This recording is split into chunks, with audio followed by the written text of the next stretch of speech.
हम सब बड़े भाग्यशाली हैं जो अपने जीवन में से इस ठंड के मौसम में भी थोड़ा सा समय निकालकर गुरु महाराज के दरबार में हाजिर नाजिर हुए हैं।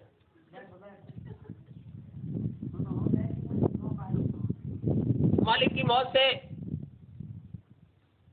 बहुत शुभ समय हम सब भोग रहे हैं। यूं तो दुनिया में लोग चिल्ला रहे हैं समय बहुत खराब बहुत खराब। हम और आप स्वर्ग बैकुंठ से भी ज्यादा अच्छी जगह पर हुजूर महाराज के चरणों में बैठे हैं। वहां इस सर्दी का आनंद लेने के लिए ऐसा मौसम नहीं होता।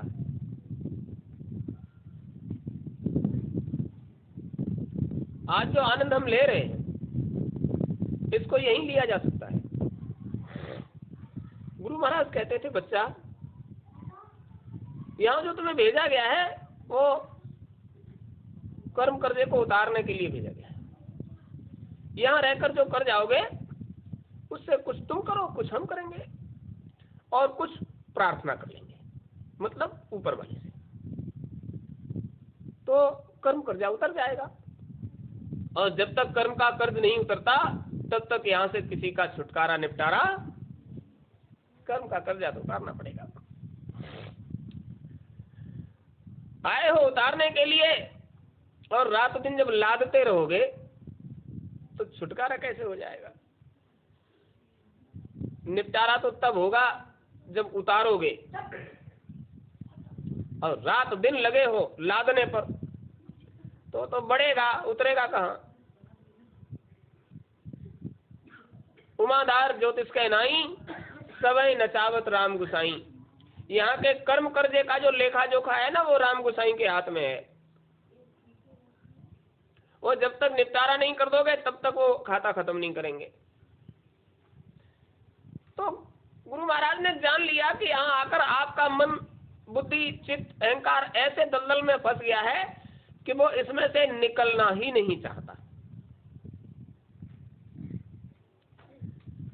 कोई सा पिंड मिल जाए आपको, बस उस पिंड से इतना मोह कि उसे छोड़ना ही नहीं चाहते। जल के जीवों में, पक्षियों में, पेड़ पौधे में, कीड़े मकोड़े में, सुअर कुत्ते बिल्ली में, हाथी शेर में, कहीं भी आपको फंसा दिया जाए, किसी भी पिंजड़े में फंसा दिया जाए और कोई तुम्हें उस पिंजड़े को तोड़कर निकालना चाहे तो आप निकलना नहीं चाहते, क्योंकि उसी पिंड से फिर तुम्हें प्रेम। सुअर से बदतर जिंदगी किसी की नहीं हो सकती, उसको तो गंदगी में जीवन गुजारना पड़ता है। और उसमें भी जब उसको वो जल्लाद मारने के लिए जब उसको जाता है तो वो प्राण बचाने के लिए बहुत भागता है, जबकि उसको मालूम है कि हमारा जीवन सबसे नारकीय है। फिर भी वो उस पिंड से छुटकारा पाना नहीं चाहता। वो चाहता है कि जब तक है तब तक इसी में ठीक है। तो यही माया का झमेला है। जिस पिंड में फंस गए उससे इतना बड़ा प्रेम, इतना गहन प्रेम हो गया कि उसको छोड़ना ही नहीं चाहते। लेकिन छुटकारा तो कर्म कर्जे के हिसाब से करना पड़ेगा। मन नहीं मानता, लाद रहे हो, छुड़ाते नहीं। एक बार एक प्रेमी ने सुनाया, गुरु महाराज यात्रा में थे, एक प्रेमिन बहुत विनय किया करती थी, हुजूर कभी उधर आइए।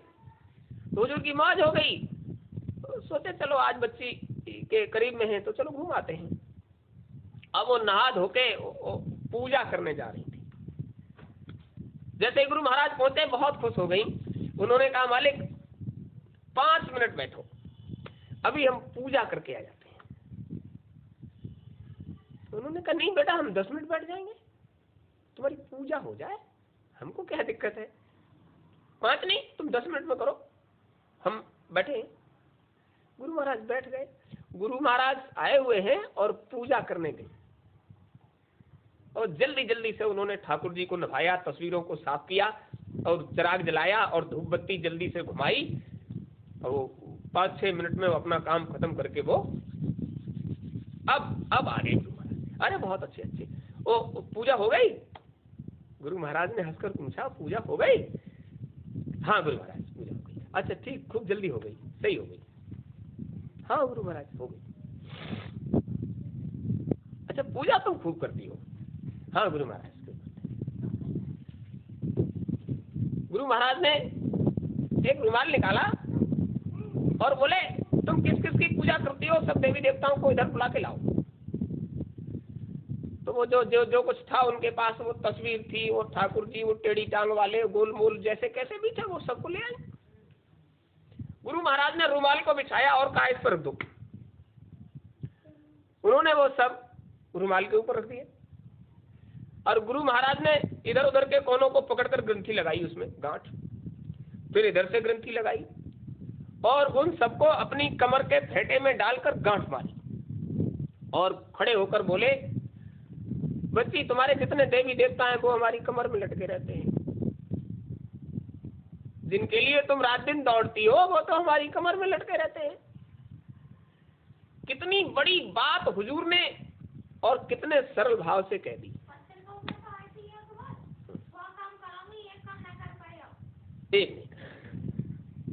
मतलब यह है कि 100 काम करने का मतलब है कि 100 जगह भटकना तुमको मंजूर है और 100 जगह का भटकाव एक ही जगह से पूरा हो जाए ये तुम्हें मंजूर नहीं।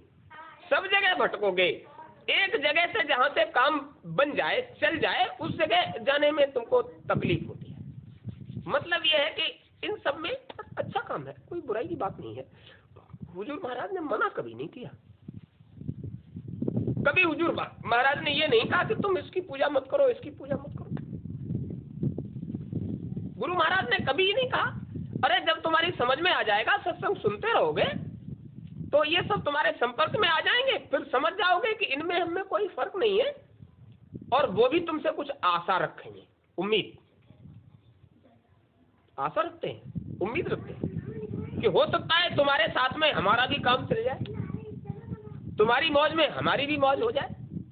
तो यही चीज अभी बात चल रही थी, अम्मा बता रही थी कि वहां सोमवार को कार्यक्रम होता है, वहां भूत खूब खेलते हैं। क्या महुआ हुआ का पेड़ है कहीं, तो उनका मेला है, उनका समाज है, वो तो खेलेंगे ही। या वहां जहां ये लोग कभी कभार जाते हैं मंगलवार को, तो वहां भी कभी कभार बताते हैं भूत भूत खेलने लग जाते हैं। तो जैसा समाज होगा वैसी व्यवस्था होगी, उसमें कोई दिक्कत की बात नहीं है। अब हमारे यहाँ गुरु महाराज का दरबार है, यहाँ प्रेमियों की संगत बैठती है। हुजूर के दरबार में प्रेमी आते हैं, वो चाहे भूत हो, चाहे प्रेत हो, चाहे जिन्न हो, चाहे मसान हो, चाहे देवी हो, चाहे देवता हो, कोई भी हो, जो भी है वो हुजूर महाराज के दरबार में प्रेमी है। तो जब प्रेमी हो जाता है तो प्रेमी प्रेम की बात करते हैं, खेल कूद नहीं करते। और जब प्रेम हो जाता है तो खूब समझ लीजिए, प्रेम हो जाना आसान काम नहीं है, प्रेम वैसे थोड़ी हो जाता है। और वो भी प्रबल हो जाए, अखंड हो जाए। तो गुरु महाराज कहते थे प्रबल प्रेम के पाले पड़कर प्रभु को नियम बदलते देखा। अगर आप में आपका प्रेम अटल, प्रबल, मजबूत, तो प्रभु को नियम बदलने पड़ जाते हैं। एक बुढ़िया बेर बेचा करती थी, एक ही बेटा था। वो बेचारी दिन भर बेर बेचती और शाम को वो बुढ़िया से पैसे जबरदस्ती लेता और शराब पी लेता। गुरु महाराज का दौरा चल रहा था, बुढ़िया हुजूर के पास गई और बड़ा निवेदन किया, हुजूर घर का गुजारा नहीं हो पाता और ये एक बेटा है, हम जो कुछ कमाते धमाते हैं उसमें से आधे से ज्यादा तो वो खर्च कर देता है, पेट पालना मुश्किल, शराब पीता है, मानता नहीं कैसे भी। गुरु महाराज ने कहा तुम उससे हमारी चर्चा किया करो, उससे चर्चा किया करो। बुढ़िया ने जाकर कहा देखो गुरु महाराज आए हैं, कल कार्यक्रम है, अब भाई 2 दिन से चल रहा है, 2-3 दिन और चलेगा इधर, तू हमारे साथ चल, और हुजूर की मौज हो गई तो कुछ कर देंगे। उसने कहा, देख अम्मा, अगर तेरे गुरु महाराज सच्चे हैं तो कल हम बेर लगवाएंगे तेरे साथ बैठकर, और गुरु महाराज अपने आप हमारे बेर खा लें तो गुरु महाराज जो कहेंगे वही बात हम मान लेंगे। मतलब हम नहीं कहेंगे, गुरु महाराज आए और वहां संगत लगी होगी, हम बेर लगाएंगे, तुम्हारे साथ बैठेंगे, और गुरु महाराज अपने आप आकर बेर खाएं। और जब मालिक निकलते थे लाखों लाख की भीड़ होती थी।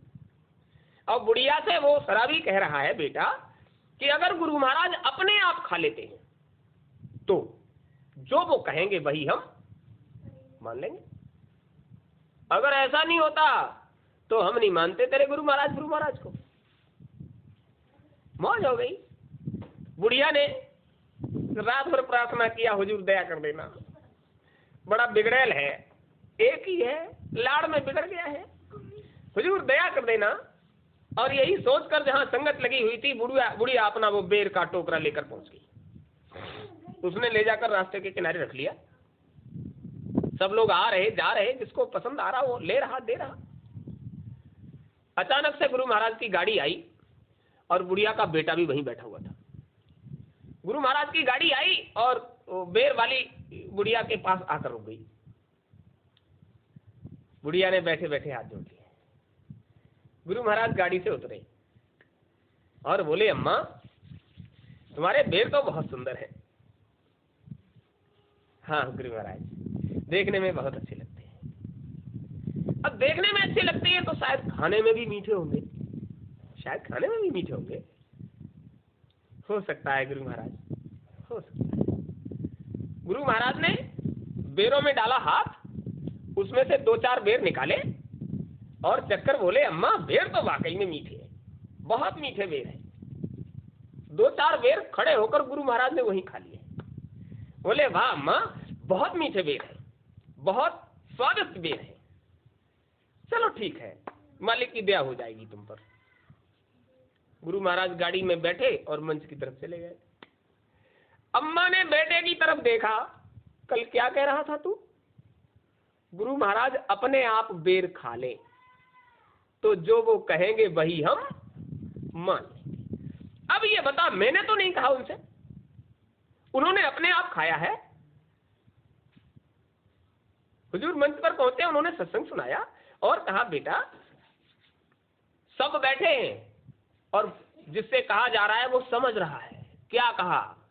बेटा, माना किसी माँ का अकेला बेटा हो और अकेला बेटा माँ कमाए और बेटा उसको उड़ाए, तो इसमें बेटा होना ही उसके लिए बेकार है। ऐसा बेटा माँ कमाए बेटा उड़ाए, अरे बेटा हो तो बन कर दिखाओ, बन कर दिखाओ। संसार का कोई अमल एमाल अगर संतान में होता है तो माँ बाप को बहुत कष्ट होता है। आज से बेटा हो जाओ, आज से ऐसा कोई भी कर्म मत करो जिससे तुम्हारे माँ बाप को दिक्कत हो। अब भीड़ तो बहुत बैठी थी और वो बेचारा नजर नीचे किए हुए सुन रहा था। हुजूर कल हमने कहा था अपने आप खा लें और हमारे सामने खड़े होकर खा गए। सत्संग समापन के बाद नामदान हुआ, रास्ता दिया हुजूर ने और पूछा, अरे संतुष्ट तो हो? अरे तुम जो सोचते हो वो हमको समझ में आता है और जो हम कहते हैं वो तुम्हारी समझ में आता है? तुम जो सोचते हो वो हमारी समझ में आता है? अरे हम कुछ समझ पाते हैं? और चुपचाप बुढ़िया बार बार कह रही थी, लल्ला आज का पूरा सत्संग तुझे सुनाया जा रहा है। क्या कह रहे हैं? तुम जो सोचते हो वो हमारी समझ में आता है? अरे हम समझ पाते हैं या नहीं समझ पाते हैं? उस लड़के ने वहीं हाथ जोड़कर कहा, हुजूर आप परम शक्ति हो, हम घर में अम्मा से लड़ रहे थे और चैलेंज कर रहे थे कि अगर गुरु महाराज अपने आप बेर खा लें तो जो वो कहेंगे भाई हम मान लेंगे। हुजूर आप परमात्मा का स्वरूप हो, हमारे घर में कही हुई बात इतनी भारी भीड़ में भी आप आए और आपने बेरों को चक्कर हमारी बात रख ली, तो हम भी आज से आपकी बात रखेंगे, आज के बाद हम इस तरह का कोई अमल। हुजूर को जब सुधारना होता है तो कोई भी रास्ता निकाल लेते हैं, हुजूर को जब समझाना होता है तो कुछ भी कर जाते हैं और जीव की समझ में आ जाता है, लेकिन इतना जल्दी नहीं आता। हमारी आपकी संगति जो है तो जितनी अच्छी होती है उतनी जल्दी हमारी समझ में आता है। सारा प्रभाव, सारा असर हमारी संगति का होता है। संगति अब घंटे भर के लिए आए दरबार में और बैठे, सत्संग सुना, समझ में आया और यहाँ से निकल गए, तो एक सप्ते में 1 घंटे का समय दिया दरबार में, बाकी सारे दिन 24 घंटे उन लोगों में दिए जो गुरु महाराज के प्रति अच्छे भाव नहीं रखते, तो उनका प्रभाव तुम पर ज्यादा रहता है। इसीलिए गुरु महाराज कहते थे बच्चा रहनी और गहनी दोनों में सुधार कर लो। रहनी गहनी सुधारने का मतलब था ज्यादा लोगों के संपर्क में मत रहो, ज्यादा संसार में फैलाव मत करो। ज्यादा फैलाव करने से मन जो है वो भटकने लग जाता है, यहाँ जाएगा वहां जाएगा, और जहां जाएगा उसका असर उसके अंतःकरण पर रहेगा। बुद्धि भी वैसी हो जाएगी, चित्त भी वैसा हो जाएगा, अहंकार बात बात में खड़ा हो जाएगा। जबकि इन सब में निर्मलता आनी चाहिए, और समाज में ज्यादा, समाज के परिवेश में रहोगे तो दूषित हो जाएगा, गंदगी हो जाएगी। महात्माओं का मेला है। संसार में आज तक जितने सुधारक उतर कर आए उनमें से गुरु महाराज की बात बिल्कुल अलग थी। कभी किसी प्रेमी से उन्होंने ये नहीं कहा कि बच्चा तुमको ऐसा करना है। जो भी काम बताया इतना सरल कि जिसे कोई भी कर सके, पढ़ा लिखा हो अनपढ़ हो सबके लिए एक जैसा, और कोई भी चला आए। गुरु महाराज अभी भी जो सत्संग आते हैं उनके, उनमें सीधे से कहते हैं बच्चा मनुष्य शरीरधारी के लिए रास्ता है, न उसमें हिंदू है, न मुसलमान है, न सिख है, न ईसाई है, न जैन है, न पारसी है, न बौद्ध है, उसमें कुछ भी नहीं है। वो किसी भी संप्रदाय में उसने शरीर लिया है, रास्ता तो जाने आने का एक ही है। बस काल और माया का झमेला है कि उसने अलग अलग तरह की व्यवस्थाएं बना दी और उन व्यवस्थाओं में तुमको बांध दिया। तो जब तक तुम उन व्यवस्थाओं में बंधे रहोगे तब तक बंधन छूटेगा नहीं और तुम अपने घर नहीं जा पाओगे। तो जितना आप संसार में देख रहे हो ये सब बंधन डालने वाला है मामला। दुनिया में प्रभाव डालने के लिए कितने उपाय करता है जी। महात्माओं को देखा है, बड़े बड़े तिलक, लंबी जटाएं, रंग बिरंगे कपड़े, बहुत सारी मालाएं। अगर इसी से सब काम हो जाता, ये बहुत सारी मालाएं पहनने से जीव तर जाते तो सभी लोग मालाएं डाल लेते, तिलक ही लगा लेते।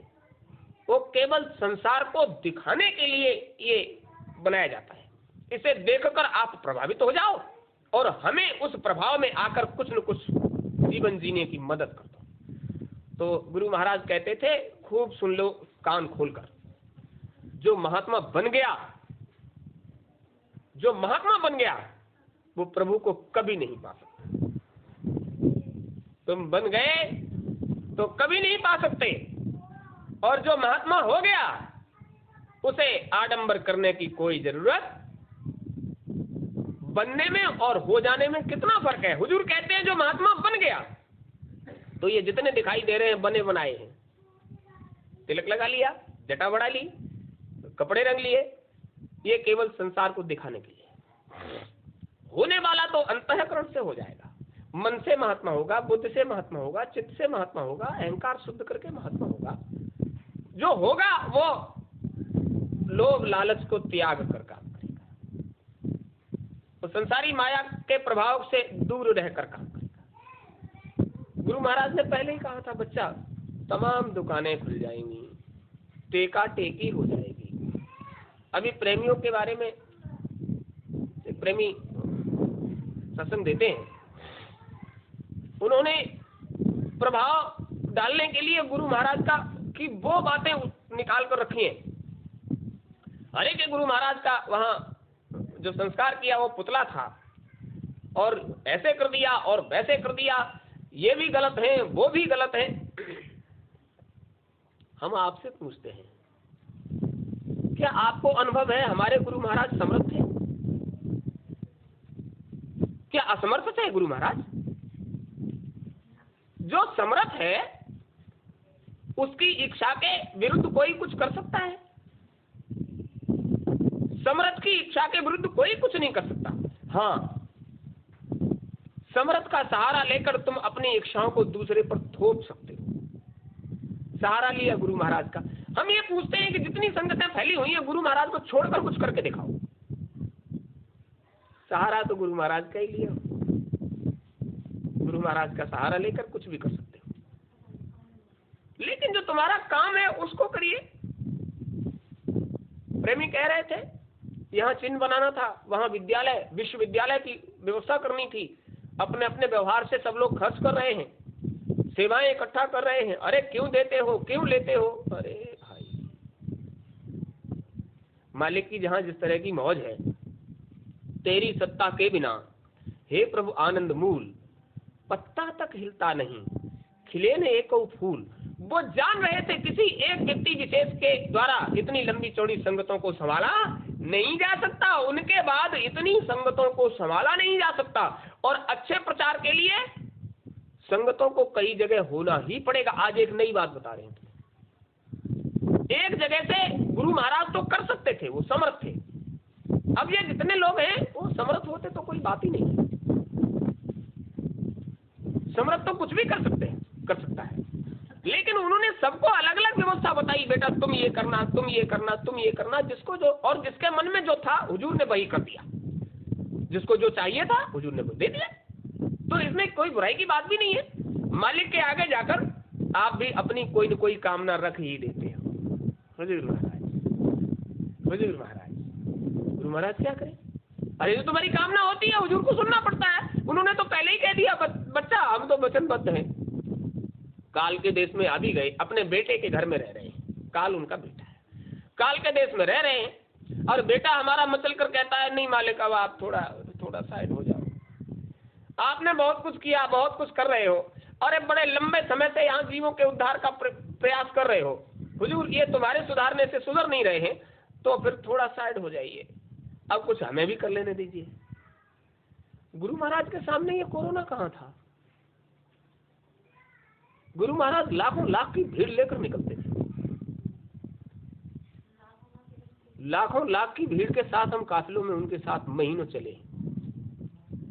गुरु महाराज के जाने के बाद वो धर्म स्थलों में ताले पड़ गए, देवी देवताओं के दर्शन किया, झाड़ू बुहारी होना बंद हो गई थी दरबारों में। मालिक जब तक रहे तब तक कुछ ऐसा हुआ। काल ने निवेदन किया, हुजूर आप थोड़ा साइड में हो जाइए, आप थोड़ा पर्दे के पीछे हो जाइए, और समय परिवर्तन का है, आप थोड़ा पर्दे के पीछे हो जाइए तो हम आपकी कुछ मदद कर पाए। आपके सामने हम कुछ कर ही नहीं पाते, आप सामने होते हो हम कुछ कर नहीं पाते, आप थोड़ा सा पर्दे के पीछे हो जाइए। तो आपने देखा होगा सन 13 में कार्यक्रम हुआ था बगिया में, उसमें जो पंपलेट छपे हुए थे उनमें लिखा गया था गुरु महाराज के प्रथम गुप्त लीला गमन की पावन पुण्यतिथि। गुप्त लीला गमन आज तक वही चल रहा है। जब कार्यक्रम होता है तो लिखा जाता है गुप्त लीला गमन, यानी अब तक जागृत में लीला कर रहे थे और अब गुप्त में लीला कर रहे हैं। लीला उन्हीं की है, चाहे जागृत में हो रही हो चाहे गुप्त में हो रही हो, लीला उन्हीं की है। जहां भी जो भी प्रेमी जो कुछ कर रहा है लीला सब उन्हीं की है। जो भी वक्तव्य दे रहा है वो समाज के सुधार के लिए ही दे रहा है, तुमको अच्छी बात बताएगा। वो अपने अंतर में क्या है कैसे, इससे कोई लेना देना नहीं। हुजूर ने जो हुक्म दिया उसी को वो पालन कर रहा है, लेकिन वह मनस्यताएं दूर नहीं होती। गुरु महाराज मंच पर बैठकर बाद में पूछा करते थे। बच्चा, हमने किसी की निंदा बुराई की, किसी देवी की देवता की, किसी अधिकारी की कर्मचारी की, किसी सेठ की साहूकार की, अरे किसी समाज के व्यक्ति की, किसी महात्मा की, धर्म की, मैंने किसी की निंदा बुराई की, क्यों कहते थे? आज के प्रेमी वक्तव्य में निंदा बुराई के अलावा कोई दूसरी बात कहते ही नहीं। इसका मतलब क्या है? वो पूरे थे और वो जान रहे थे कि तुम जैसे भी करोगे, भाव को भाव अनख आलसू, नाम जपत मंगल देसी दसू, समाज में जैसे भी निकलोगे, हमारे नाम का प्रचार करोगे, तो जीव जैसे भी लेगा हम उसे उसी तरह से उसकी मदद कर देंगे। तो वो तो मालिक की थी मौज। अब मालिक की क्या मौज है? तुम अपनी मर्जी से काम करोगे तो लाभ नहीं मिलेगा। हुजूर को छोड़कर संसार में कहीं भी भटकने का मतलब है, अभी क्या कहा था हुजूर महाराज ने? कहा, बेटा तुम्हारे देवी देवता तो हमारी कमर से लटके रहते हैं,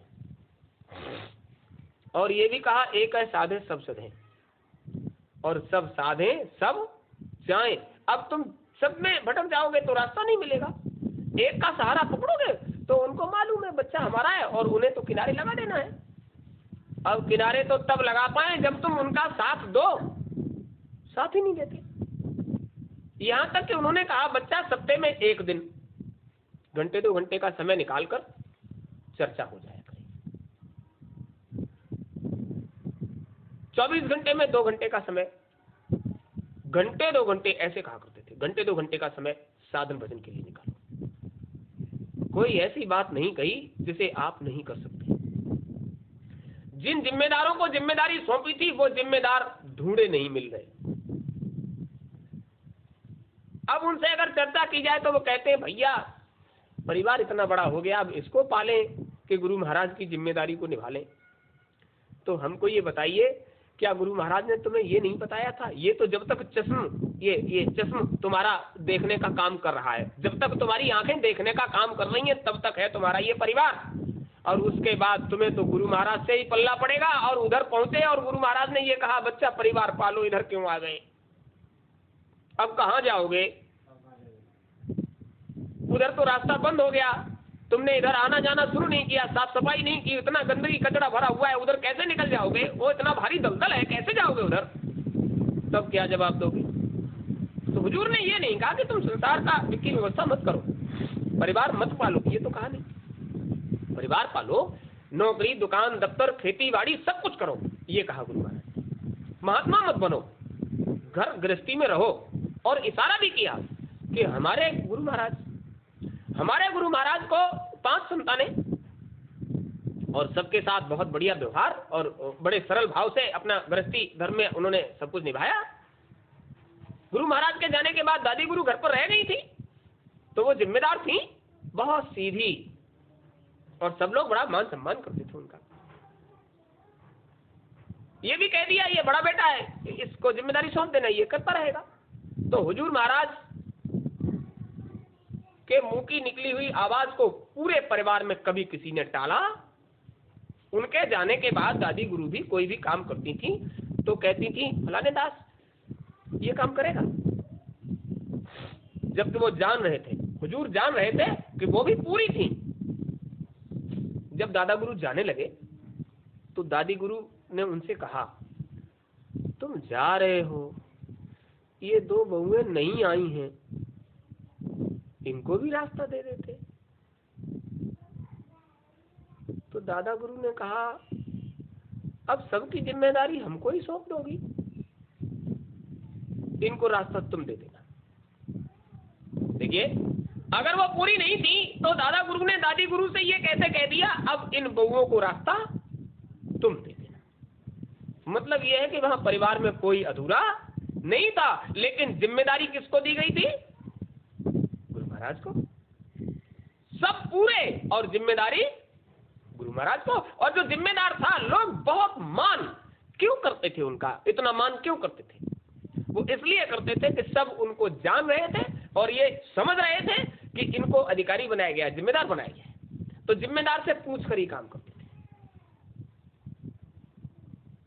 सुदर्शन पंडित जी को बिठा लेते थे, उनसे कहते थे, पढ़ो।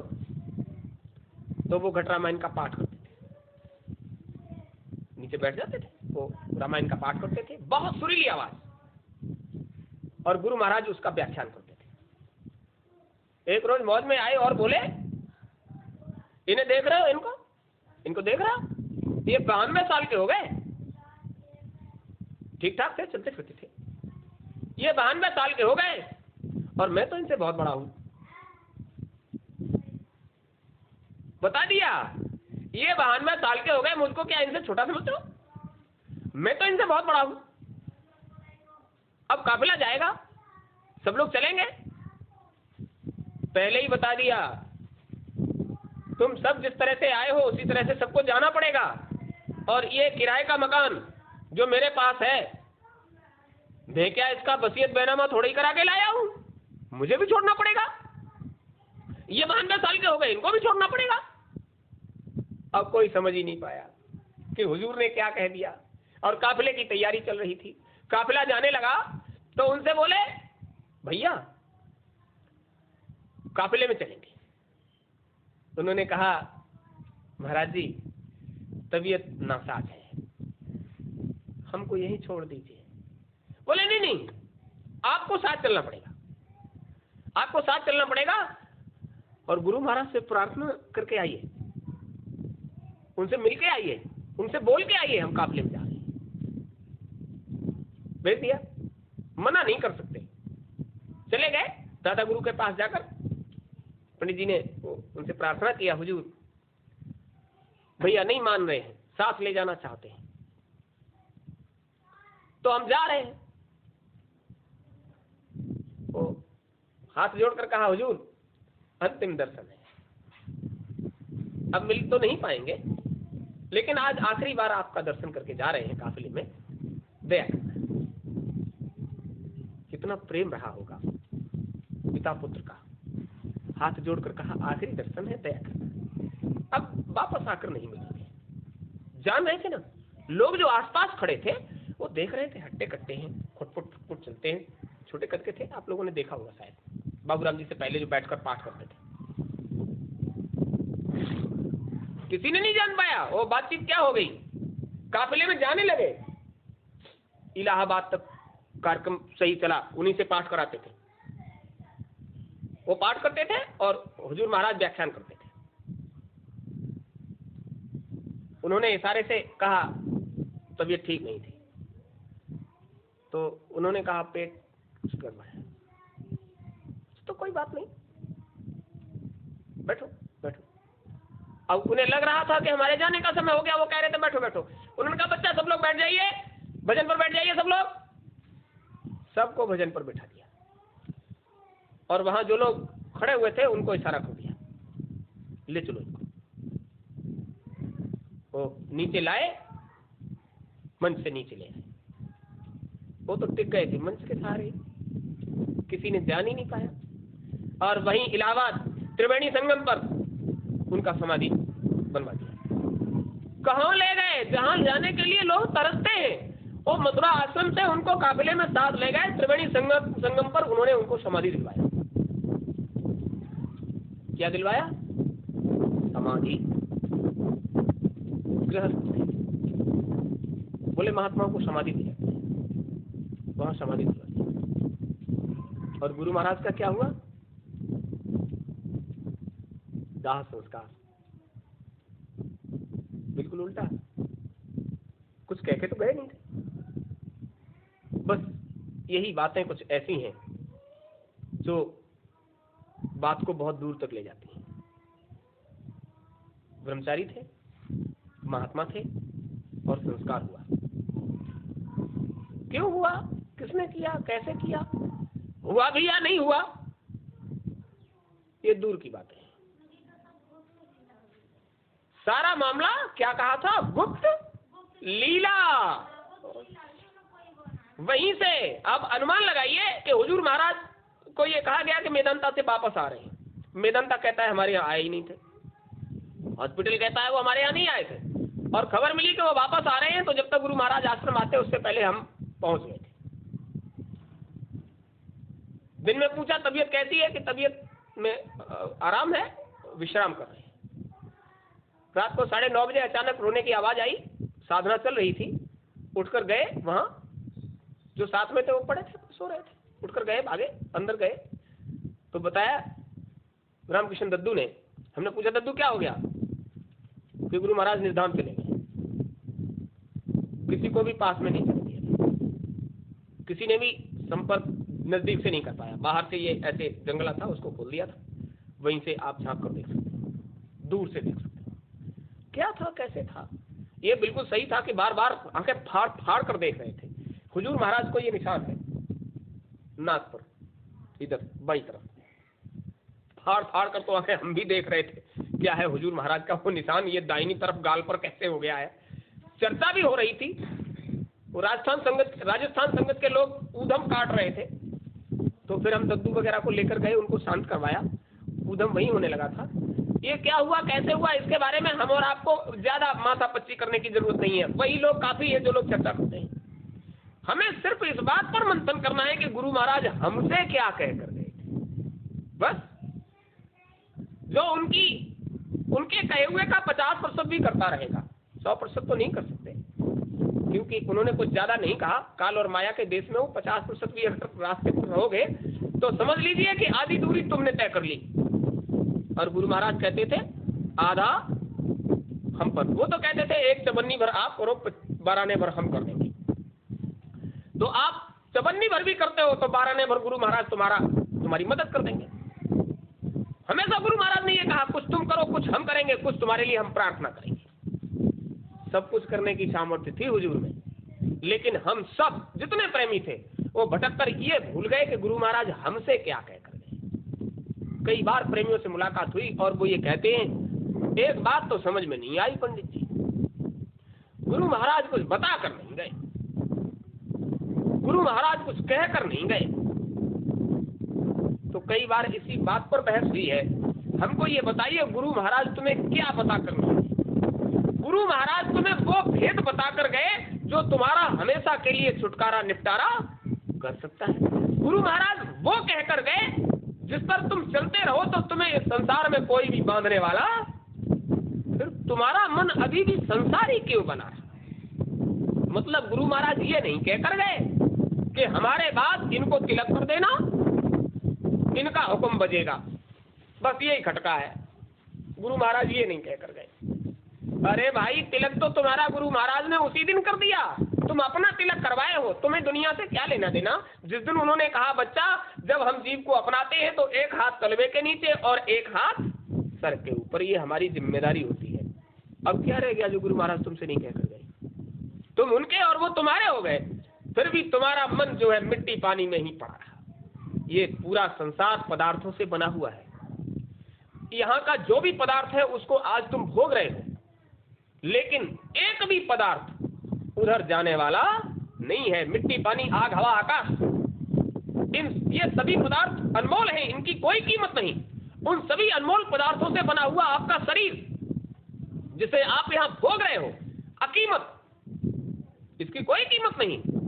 लेकिन तब तक कीमत नहीं है जब तक तुम इसमें बैठे हो, और तुम्हारे निकलने के बाद इसको कोई 2 कौड़ी में भी खरीदने वाला नहीं मिलेगा। अकीमत तब तक हो जब तक तुम इसमें सवार हो, और तुम्हारे जाने के बाद इसको मिट्टी पानी आग हवा आकाश, जिसको परम प्रिय कहा जाता है, ये हमारा प्रिय बेटा, ये प्रिय माँ, ये प्रिय पिता, ये प्रिय संतान, और तुम्हारे शरीर छोड़ने के बाद वो शरीर इतना अप्रिय हो जाता है कि कोई पानी में डाल देता है, कोई जमीन में दबा देता है, कोई आग में जला देता है।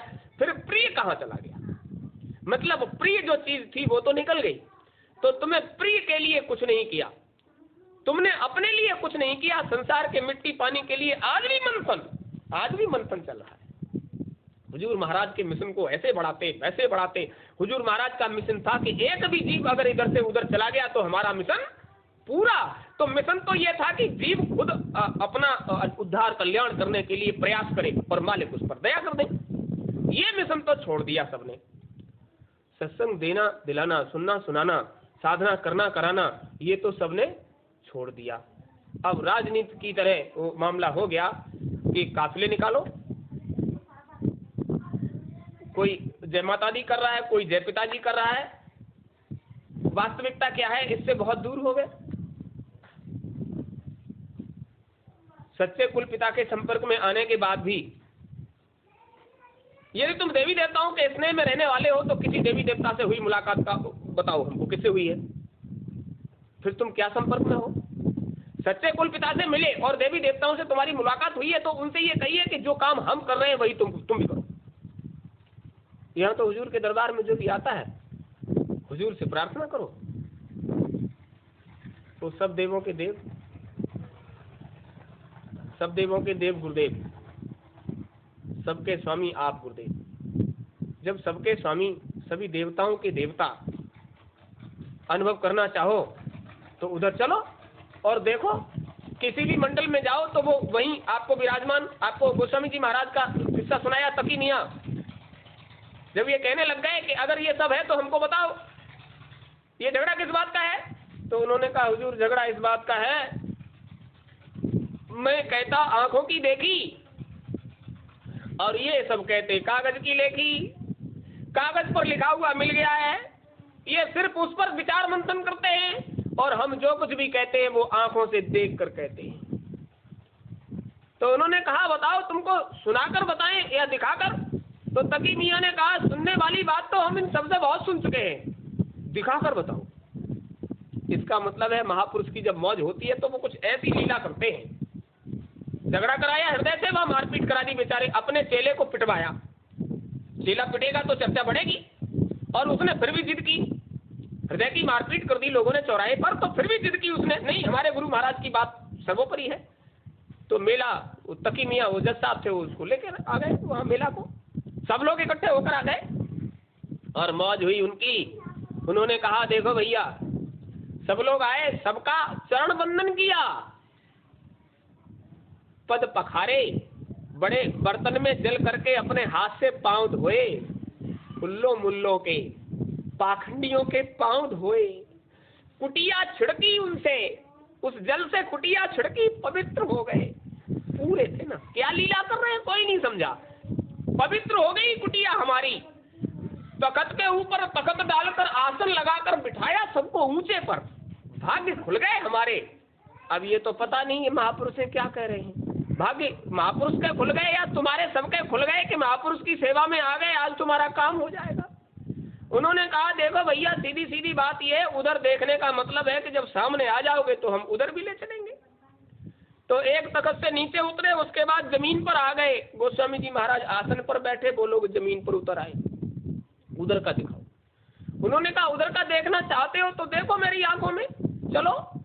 आंखों में दिखाया, आंखें बंद करो, चलो उधर चलते हैं। आंखों में दिखाया, सबको बिठा लिया, माना, श्यामा, नैनू और तकी मियां, सभी बैठे। सबसे कहा चलो उधर चलते हैं। एक दृष्टि गड़ाकर उनकी नजरों में मारी और कहा आंखें बंद कर लो, और कहा चलो उधर चलते हैं, और सबको लेकर चले गए। तो जिधर गोस्वामी जी महाराज गए, पहली मंजिल में पहुंचे तो पहली मंजिल के बादशाह स्वयं गोस्वामी जी महाराज बैठे। सबने देखा, वो सभी लोग थे, प्रकांड पंडित जिनकी संगतें थी काशी में, वो सभी लोग बैठे हैं जमीन पर, उनकी संगतें साथ में है। पहली मंजिल में पहुंचे, गोस्वामी जी महाराज उस मंजिल के सिंहासन पर बैठे। अरे ये तो पहली मंजिल के मालिक हैं। आगे ले गए, दूसरी में, तीसरी में, चौथी में, पांचवी में, जहां तक ले गए वहां तक उन्होंने देखा कि हर सिंहासन पर गोस्वामी जी महाराज खुद बैठे हैं। ये तो वही बालक है जिससे अभी जिरह हो रही थी, छोटी उम्र थी तब गोस्वामी जी महाराज की। उधर का सारा पसारा दिखाकर लौट कर आए। शरीर में जब वापस आए तो सबके सब गोस्वामी जी महाराज के पैरों पर गिर पड़े। अभी क्या मामला था? गोस्वामी जी महाराज ने उनके पद पखारे, पांव धोए और कुटिया छिड़की, पवित्र हो गए। आप लोगों का दर्शन हुआ, पैर पखारने को मिल गए, हम तो धन्य हो गए, कुटिया पवित्र हो गई। और अब क्या हो गया थोड़ी देर में कि वो सारे के सारे मैं तकी मियां के पैरों पर गिर पड़े। हुजूर आप इस बालक रूप में, जिस मंडल में आप हमें ले गए उसी मंडल में वहां के अधिकारी आप ही थे, और आप इतने सरल भाव में कि आपको यहाँ कोई जान ही नहीं पाया। संगत चिल्लाने लगी हमारा गुरु हार गया, हमारा गुरु हार गया। उन्होंने कहा गुरु अगर पहले हार जाता तो शायद इस स्थिति में नहीं आता। आज जो वास्तव में मौज होनी थी महात्मा जी, वो मौज हो गई। आपकी दया हो गई, हम और आप नहीं जान सकते मालिक अपनी मौज कब किस तरह से करते हैं। ये जितने देख रहे हो, जितने खेल माल चल रहे हैं उनकी अपनी मौज है। वो सोच रहे हैं, विचार कर रहे हैं कि अगर इस तरह से नहीं करेंगे तो ये बच्चा प्रचार विचार करना बंद कर देंगे। वो खूब भाग रहे हैं, उधर से भाग रहे हैं खूब, हम ज्यादा भागेंगे तो हम ज्यादा दूर तक चले जाएंगे। गुरु महाराज क्या सोच रहे हैं कि तुम जितना भागोगे उतना ही जीवों को हमारा नाम मिलेगा और उसका सहारा लेकर वो अपने घर की तरफ आने लगे। इधर भाग दौड़ पड़ी, उधर भाग दौड़ पड़ी, कहीं भी जाते हो नाम तो गुरु महाराज का ही लेते हो। तो आप समझ लीजिए, सब प्रेमियों के लिए, चाहे वो उज्जैन में हो, चाहे वो मथुरा में हो, चाहे नीमसार में हो, चाहे वो एक और संगत निकल पड़ी है, चाहे वो इधर उधर हो, कुल मिलाकर करते तो चर्चा हमारे गुरु महाराज की हो। हमारे गुरु महाराज की चर्चा करते हो तो समझ लीजिए उनके काम में आप सहयोग कर रहे हो, मदद। जो उनके काम में मदद करता है, स्वामी जिनके मुखन से निकसत प्रभु को नाम, तिनके पग की पाहुनी मेरे तन को चाम, गोस्वामी जी महाराज ने कहा। तो क्यों कहा?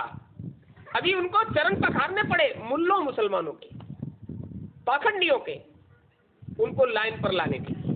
तो जो भी कर रहे हो, हुजूर ने हमसे कहा बच्चा ऐसे करना और जितने लोग ऐसा करेंगे उनकी मदद करना, तो हम तो सबकी मदद करते हैं, निंदा बुराई किसी के साथ नहीं। तो आप समझ लीजिए मालिक की मौज है। जो लाभ मिल पा रहा है, हुजूर के बारे में जो बात तुम्हें सुनने को मिल रही है, उतना समय जो तुमने दे दिया, समझ लीजिए जीवन में उतना समय तुम्हारा बढ़ गया। उम्र बढ़ाना चाहो तो हुजूर के दरबार में जरूर आओ। क्या करना चाहो? उम्र बढ़ाना चाहो, हुजूर के दरबार में आओ और पैदल चल कर आओ, शरीर स्वस्थ रहेगा। ज्यों ज्यों पग आगे बढ़े कोटनी यज्ञ समान। तुम रोज नहीं कर सकते यज्ञ, लेकिन जहां महात्माओं के दर हो वहां पर जब आप पैदल चलकर जाते हो तो करोड़ों यज्ञों का फल एक एक कदम में मिलता है। क्यों मिलता है? जिन यज्ञों को करने से फल मिलता है वो फल तुम्हें अपने घर नहीं पहुंचा सकता, लेकिन तुम्हारा हर कदम अपने घर की तरफ जाता है, निज कल्याण के लिए, आत्मरक्षा के लिए। तो ये तो अच्छी बात है, लगे रहो, मालिक की मौज होगी। चूकिएगा नहीं, चूक जाने वालों को उधर संभाल करने वाला कोई नहीं मिलता। लगे रहो।